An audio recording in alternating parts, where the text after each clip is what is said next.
I want to start with what potentially might happen this weekend. The United States may open up another trade war, this time with the European Union.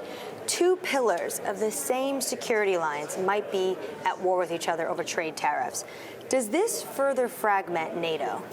The trade issues, they are very important issues, serious business, but I don't expect them to negatively impact NATO, because what we have seen is that despite differences between NATO allies on trade, the climate change, Iran nuclear deal, NATO has been able to unite around our core task to keep each other safe, to protect each other based on the principle one for all and all for one. And NATO is actually doing more now to protect each other than we've done for many decades. President Trump has said a lot of countries aren't spending enough on defense. Do you think he's using the tariffs as possibly a way to get countries there on other issues like defense spending? No, I don't think so. I think that the trade issues are not linked to the defense spending question.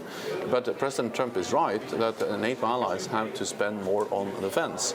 But this is not only his opinion, it's actually the opinion of the whole NATO alliance, of all NATO allies. And the good news is that after years of reducing defense budgets, all NATO allies have now stopped the cuts and started to increase. We will add 100 billion to our defense budgets from 2016 by the end of next year. Washington and Brussels don't agree over the Iran nuclear deal either, or really broadly a lot of policies right now in the Middle East. How effective can this transatlantic alliance be when two sides aren't even on the same page when it comes to key global security dossiers? Well, what we have seen is that despite differences on some issues, which are serious issues, like the Iran nuclear deal or climate change or trade, we have been able to do more together now than we have done for many years. The United States, for instance, they are now increasing their military presence in Europe.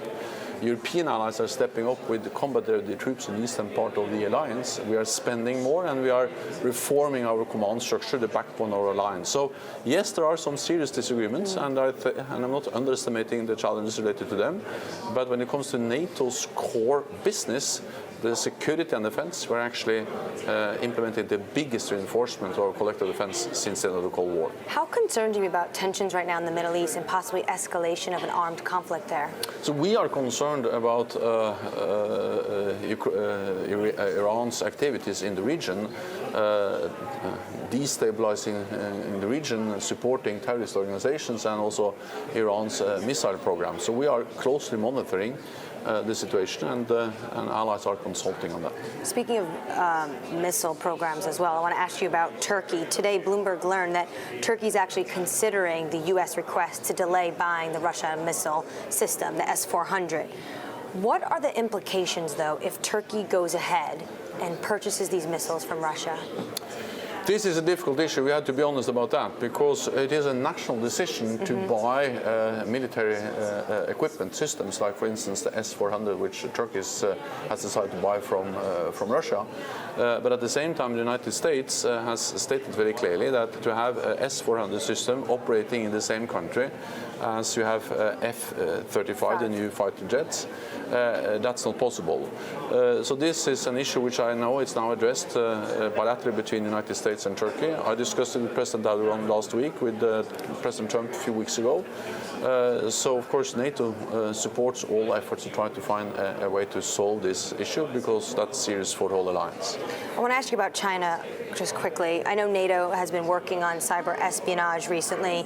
The U.S. considers Chinese equipment like Huawei and massive telecom companies as a security threat for the West. Does NATO agree with that assessment?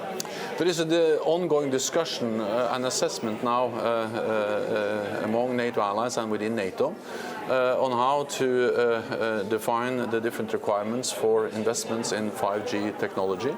This is extremely important because 5G will be so important for how our modern societies will work in the future. And what is important for NATO is that we ensure that our systems are secure, that we have resilience in our basic infrastructure, and therefore this is something which is then now thoroughly analyzed among NATO allies. You're headed to Downing Street. Are you going to bring up Chinese espionage, Huawei, with Theresa May? Well, I think I will report on that meeting after the meeting is held, but the United Kingdom is a very staunch and important NATO ally, the second largest defence budget next to the United States, and the UK contributes to our shared security, to our collective defence in many different ways, so to meet Prime Minister Theresa May is always important.